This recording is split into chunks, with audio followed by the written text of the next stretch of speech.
So, in the AI world, we're building models all the time, right? To predict things, to classify stuff. But here's the big question. How do we actually know if they're any good? Sounds simple, but trust me, the answer is anything but. So let's dive in and really unpack this. Okay, let's paint a picture. You've just spent weeks, maybe even months, building this awesome AI model to catch spam. You run your first big test and boom, 99% accuracy. Amazing, right? Your first thought is probably, let's deploy this thing, time to pop the champagne. But should you? Really? Well, not so fast. Because that one single number, that shiny 99%, can be seriously misleading. The real story, the juicy details about how your model is actually performing, well, that's all hiding in that little 1% of errors. We've got to dig a little deeper. So if we want to really diagnose our model, we have to look beyond that one number. We need a much better tool for the job. And that tool, my friends, is the foundation of pretty much all classification evaluation. It's called the confusion matrix. It might look like a simple little grid, but this thing is the key to everything. Think of it like a report card for your AI. It doesn't just give you a final grade.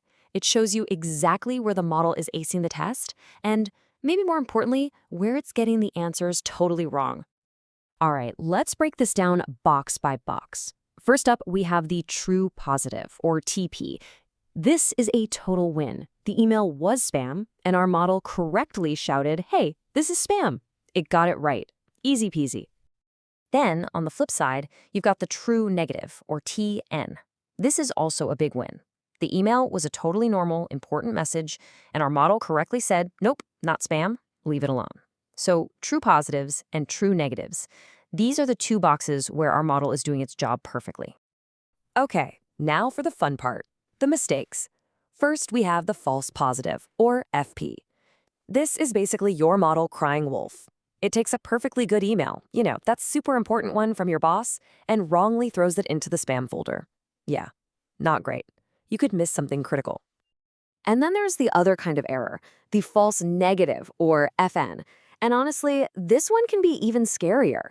This is when a really nasty phishing email, a genuine piece of spam, slips right past the model and lands in your inbox. The model said all clear when it was anything but. So let's put some real numbers to this.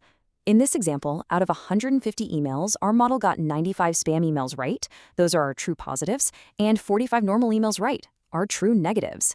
But look here, it also made 10 mistakes. 5 of them were false positives and 5 were false negatives. Now we can see what's really going on. And this is where things get really interesting, because now that we separated out our errors, we can calculate metrics that are way, way more useful than just accuracy. And this brings us to one of the most classic balancing acts in all of machine learning, the battle between precision and recall. So what are they? Well, they're asking two totally different questions. Precision is all about being careful. It asks, of all the emails we called spam, how many were actually spam? It's about not making dumb mistakes. Recall, on the other hand, is about being thorough. It asks, of all the spam emails that actually exist out there, how many did we manage to catch? It's about not letting anything slip through the cracks. And which one you care about more really depends on the situation. For example, in medical testing, you want super high precision. You really don't want to tell a healthy person they have a serious illness. That's a terrible false positive. But think about airport security. There, you want crazy high recall. You'd much rather flag a few harmless bags for a second check than miss even one dangerous item. See the difference? But, a lot of the time, you need a bit of both. You want to be careful, but you also want to be thorough. And that's where something called the F1 score comes into play. It's basically a clever way to blend precision and recall into one single number, so you can get a more balanced picture. Okay, so we've got these awesome new metrics. That's a huge step up. But there's still a nagging question. How do we know these results are for real? I mean, did we just get lucky with the data we happened to test on? To be truly confident, we need a way to stress test our model. And that's exactly what k-fold cross-validation is for. It sounds complicated, but the idea is pretty simple. Instead of just splitting our data once into a train pile and a test pile, we split it into, say, 5 or 10 equal chunks, or folds.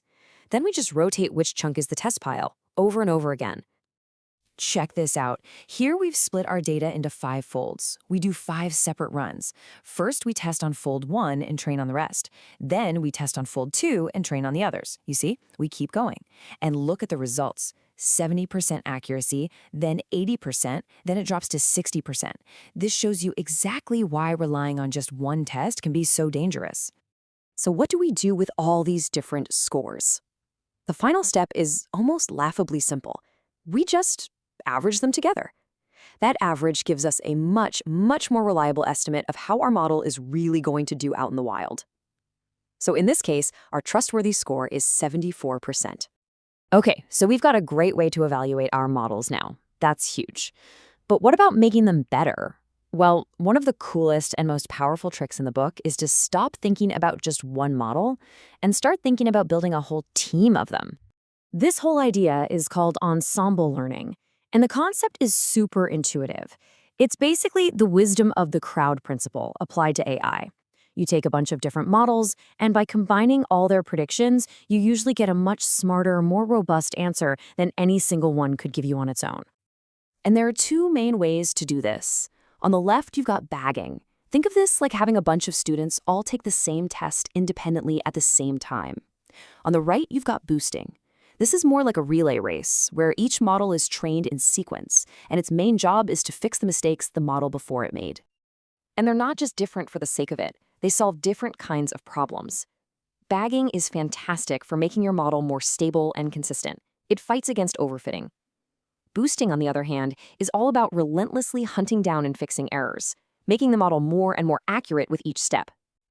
This table really nails the key differences. Bagging is like a democracy. All the models are independent, and they each get an equal vote. Boosting is more like a team of experts, building on each other's work. It's sequential, and the models that perform better get a bigger say in the final decision.